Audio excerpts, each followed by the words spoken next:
So in this video, we will discuss about what is a Carnot cycle. Okay, we have seen a heat exchanger. It receives heat from a high temperature reservoir, QH, and releases heat QL to a low temperature reservoir and produces a work W net out. Now, we know that this works in a cycle. So heat engine works in a cycle.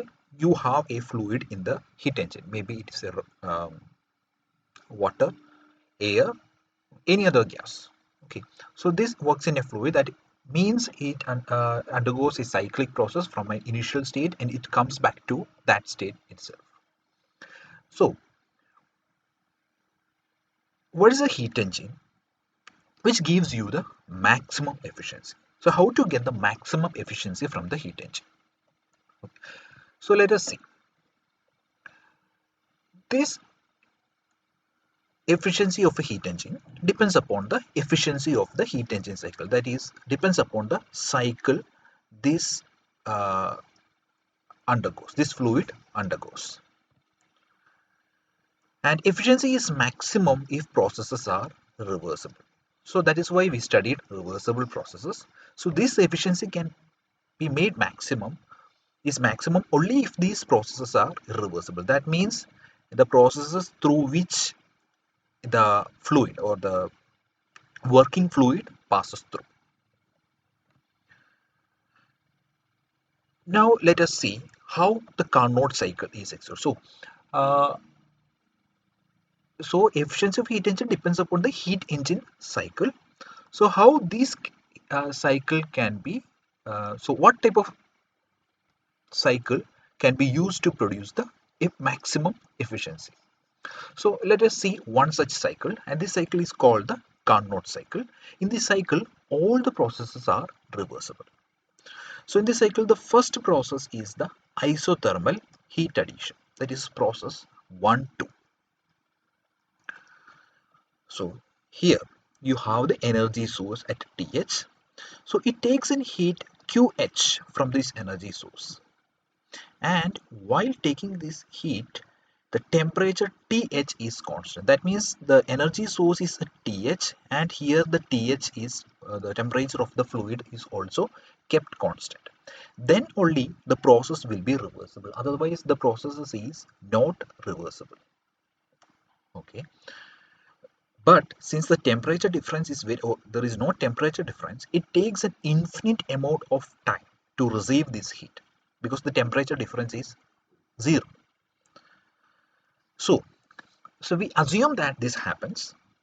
So energy, it receives an energy QH, and this piston moves from state 1 to state 2 during this process, because when it receives heat, here it is the working fluid is air or gas.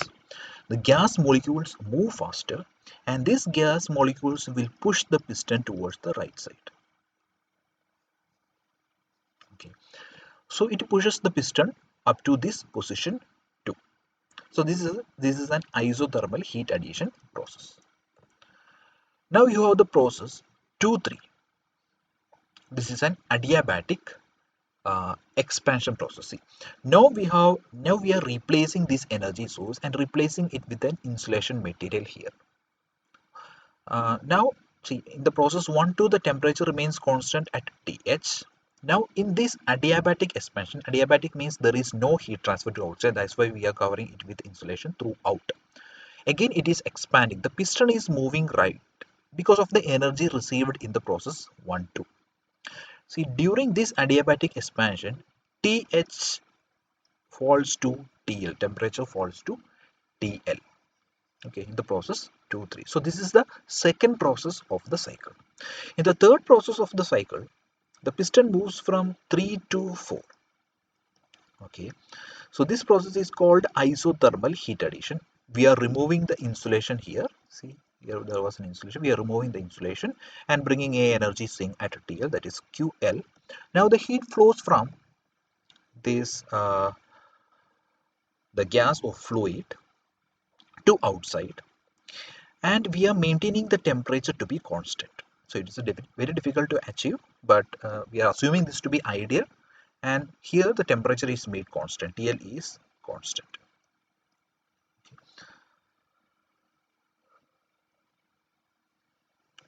So during this process, the piston moves from 3 to 4th position. Now the piston is here.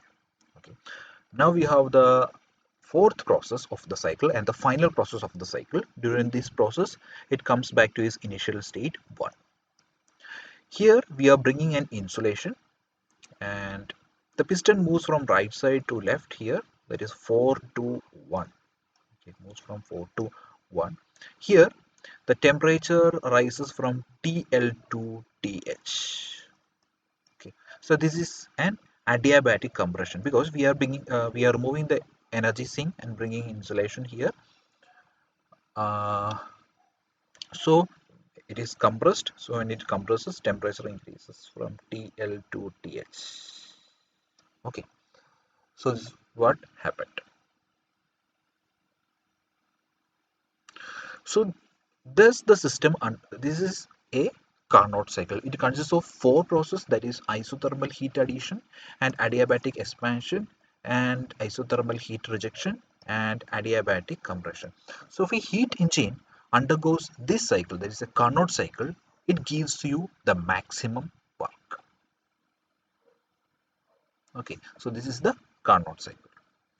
Now let us show the Carnot cycle in a PV diagram, that is the pressure volume diagram.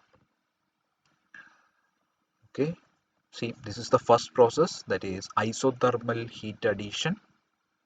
Okay, so it moves from state 1 to state 2.